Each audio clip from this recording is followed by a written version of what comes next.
Bueno,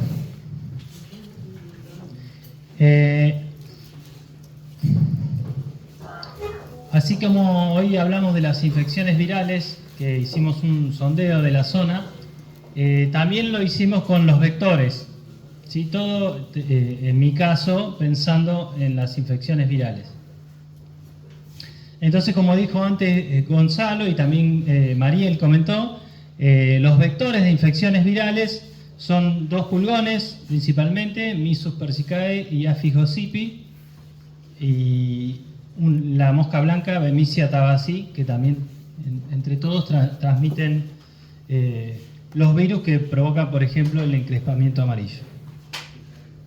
Bueno, entonces entre las recomendaciones que se suelen hacer para evitar estos vectores, bueno, primero reemplazar los cultivos por material saneado, ¿sí? Que no esté infectado, separar físicamente los cultivos saneados de los no saneados, todo eso ya lo venimos hablando, y otra recomendación que se hace es la utilización de cultivos barrera, por ejemplo, el cultivo de maíz. Estuvimos haciendo como un sondeo de información con respecto a este tipo de cultivos que se recomiendan desde los años, desde la década de 1950, y hay dos hipótesis. Una es que el cultivo barrera va a impedir el ingreso de los vectores al cultivo de batata o a cualquier otro cultivo que se quiera proteger, y que otra opción, digamos, otra hipótesis es que los pulgones, sobre todo que son transmisores o vectores no persistentes de infecciones virales, es decir, pican una planta infectada y después en la siguiente planta que pican descargan ese virus, ¿sí? Entonces, ofreciéndole una barrera de maíz, van a descargar su infección viral en el maíz y no en el cultivo que queremos proteger. Esas serían las dos hipótesis. Pero bueno, hay muchos estudios y algunos dicen que funcionan, otros dicen que no, así que lo pusimos a prueba acá en nuestra zona.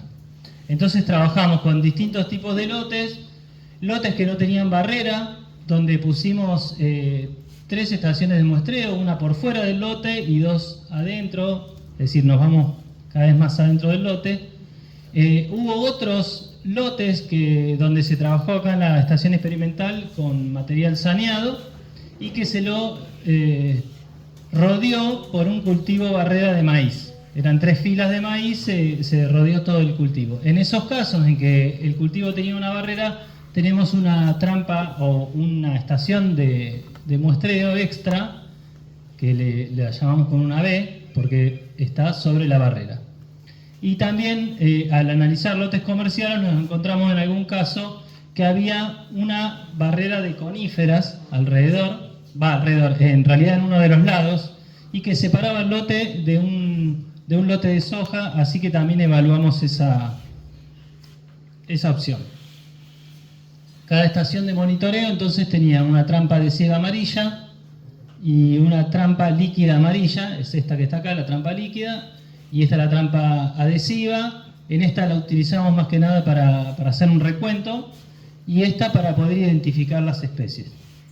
Y lo que contabilizamos fueron los pulgones, moscas blancas, que son los que están reportados como vectores, y también hicimos lo mismo con las chicharritas, que si bien no son vectores, necesito que me manejen el tema de las moscas. Bueno, pero también están presentes y son suctores también, entonces ante la opción de riesgo, digamos, también los contabilizamos.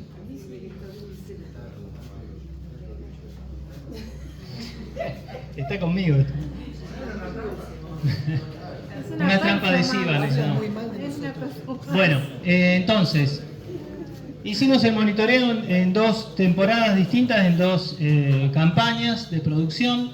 En el año 2023 muestramos en los meses de febrero, marzo y abril. Vimos, por ejemplo, que en el mes de marzo aumentaba bastante la población de pulgones. Esto es en promedio. Y en el año 2024, en enero, tuvimos una mayor cantidad, un mayor recuento de pulgones, ¿sí? Como que baja y después vuelve a subir. En este caso se mantuvieron bastante bajos, tanto las chicharritas como las moscas blancas, si bien fueron mayores en el mes de abril. En este caso, en el 2024, hubo un gran recuento de moscas blancas y se obtuvieron los picos en el mes de marzo. Bueno, después, al analizar los lotes sin barreras, vimos para los tres casos, digamos, de pulgones, mosca blanca y chicharrita, y lo que vimos son en distintos lotes veíamos cosas distintas. A veces parecía que aumentaba hacia adentro del lote, a veces se mantenía constante y a veces disminuía. Por ejemplo acá, ¿no? Esta trampa F sería por fuera, A1 es ingresando al lote y A2 es más hacia el centro del lote. Entonces, por ejemplo, acá las chicharritas descienden a medida que nos ingresamos en el lote, y en este caso de acá, en este otro lote, aumenta o este se mantiene aproximadamente constante. Eso mismo veíamos en los distintos casos. Ahora, cuando analizamos lotes que tenían una barrera de coníferas en uno de los laterales y que lo separado de un lote de soja, lo que veíamos es que, si bien hay algunas idas y venidas, hay como una tendencia a bajar la población a medida que ingresamos al lote. ¿Sí? Esta B, recuerden que es la barrera, es la estación de muestreo que está puesto ahí en esta barrera y que generalmente daba más bajo que en el resto de las estaciones. Esto sería viéndolo sin tener en cuenta la muestra de la barrera. Sí, en este caso tuvimos acá un pico de mosca blanca, pero más adentro sigue bajando y lo mismo observamos con las chicharritas. En cambio, cuando analizamos los lotes que tenían la barrera de maíz alrededor, vemos lo contrario, o sea, parece que aumenta a medida que ingresamos a los lotes. Y eso pasó con los tres tipos de insectos analizados. Esto fue un lote en la campaña 2023, en la campaña 2024 también observamos lo mismo, es decir, a medida que ingresamos a los lotes, cada vez parece que hay más cantidad de vectores o de insectos en realidad.